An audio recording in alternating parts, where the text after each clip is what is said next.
mi, táto, že jsem tvý zlato,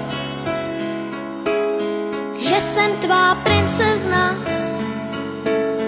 poklad tvůj beze dna. Říkej mi, táto,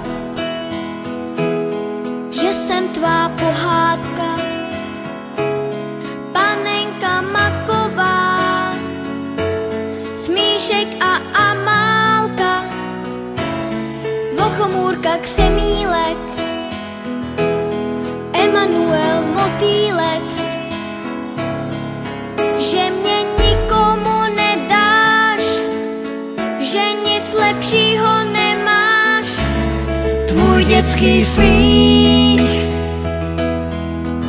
ať v nás na pořád zůstává, vždyť dětský smích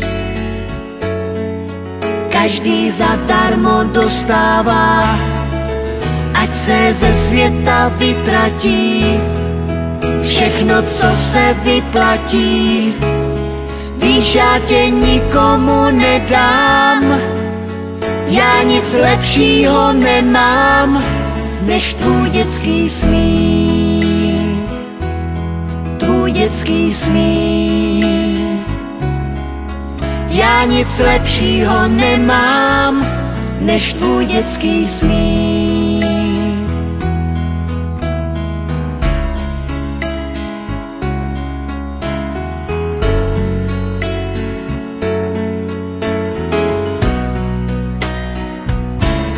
Říkej mi, princezno, že jsem princ pohádky, co přijel za tebou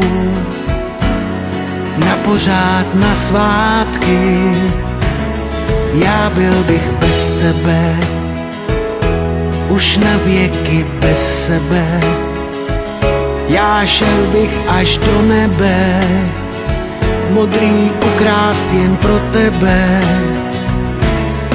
Víš, já tě nepustím, vždycky všechno ti odpustím. Já tě nikomu nedám, já nic lepšího nemám. Tvůj dětský smích,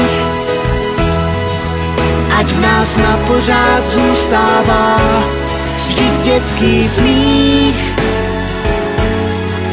každý zadarmo dostává.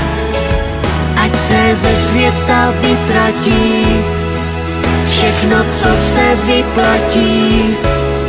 Víš, já tě nikomu nedám, já nic lepšího nemám, než tvůj dětský smích. Ať v nás na pořád zůstává, vždyť dětský smích každý zadarmo dostává. Ať se ze světa vytratí všechno, co se vyplatí. Víš, já tě nikomu nedám, já nic lepšího nemám, než tvůj dětský smích. Tvůj dětský smích. Já nic lepšího nemám, než tvůj dětský smích.